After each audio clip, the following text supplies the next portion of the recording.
Okay, let's just jump right in. Welcome to today's explainer. We're going to unpack something that literally affects almost every single household, but, rarely gets the deep dive it actually deserves. We're talking about the hidden economics of your LPG cylinder.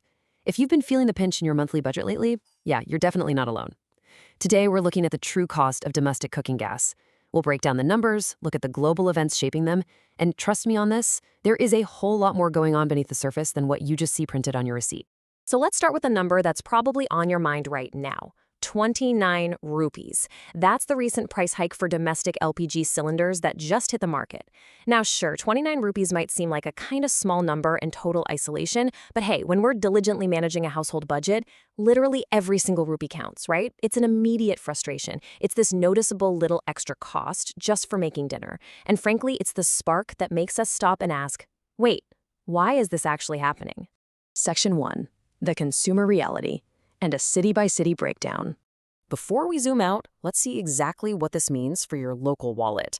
Up in Delhi, the baseline price just moved from 913 to 942 rupees. Mumbai is basically right there with it, going from 912.50 to 941.40. But think about Patna for a second. Consumers down there were already paying over 1,000 rupees, and now they're sitting at 1,031 rupees and 50 paise. Wow. It's just a stark reminder that geography and the sheer logistics of moving these heavy cylinders around plays a massive role in how much it costs to get the gas right to your door. Moving on to Section 2, a trend of increases. You see this recent 29 rupee jump? It's not an isolated thing. It's part of a broader, cumulative pinch we've all been feeling over the last few months. Think back to March 7th. We saw a fairly substantial 60 rupee hike on domestic LPG then. Then, rolling into mid-May, it wasn't just cooking gas anymore. Petrol and diesel prices crept up by a cumulative 7 rupees and 50 paise per liter. Throw in increases in CNG rates, and now, here we are today, dealing with this extra 29 rupee LPG hike. When you actually stack all of these together, the fuel to cook your food, the fuel to drive to work, the overall energy burden has just been steadily, relentlessly climbing. All right, Section 3, the catalyst, global ripples. So we have to shift our focus from domestic budgets to the global forces driving these numbers up. The ongoing conflict in the Middle East has completely triggered immense volatility in global crude oil and fuel markets. Energy, as we know, is a globally treated commodity. So when supply chains are threatened or, geopolitical tensions just flare up in major oil-producing regions, those shockwaves, they travel straight across the oceans.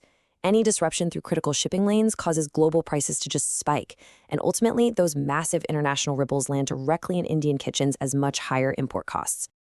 Which brings us to Section 4, the deep water, uncovering the true cost. Okay, prepare yourself, because here is the real plot twist regarding the actual price of your cooking gas.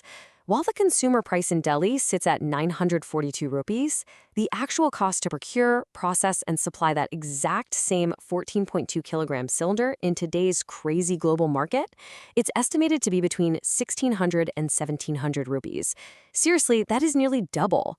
You are currently paying roughly half of what the product actually costs to deliver to you. Just let that sink in for a second. And this contrast brilliantly explains a recent statement from the Petroleum Ministry. They pointed out that, quote, the Indian household buys cooking gas at much cheaper rates than any neighboring country and far below that in advanced economies, end quote. What we're really seeing here is a massive, deliberate economic intervention. The government has consciously, intentionally avoided passing the full brunt of those wild international prices onto the consumer. I mean, think about it. If they hadn't intervened, that recent 29 rupee hike we were stressing about, it would have realistically been more like a 700 rupee hike. No way around it. Section 5, the safety net, subsidies and interventions. So to absorb that kind of drastic price difference, you need some heavy financial machinery. The sheer scale of this operation is just immense. 10.35 crore. That's the number of Ujjwala connections this government subsidy reaches directly. Over 100 million households. We're talking about maintaining an artificial price floor for a population size that's literally larger than most countries. And doing that, well, it requires an absolutely staggering amount of capital. To actually keep these prices low for us, state-run oil marketing companies essentially just take the hit right on their own balance sheets. Just think about the numbers here. In the previous year, they absorbed an estimated 41,338 crore rupees. But then in the last full year, because of all that global volatility and the ongoing conflict we talked about, that number jumped massively. It shot up toward an estimated 60,000 crore rupees. 60,000 crore. That is the astronomical cost required just to keep your domestic LPG prices artificially stabilized. So, how does this safety net actually work? It's basically a highly coordinated, three-pronged setup.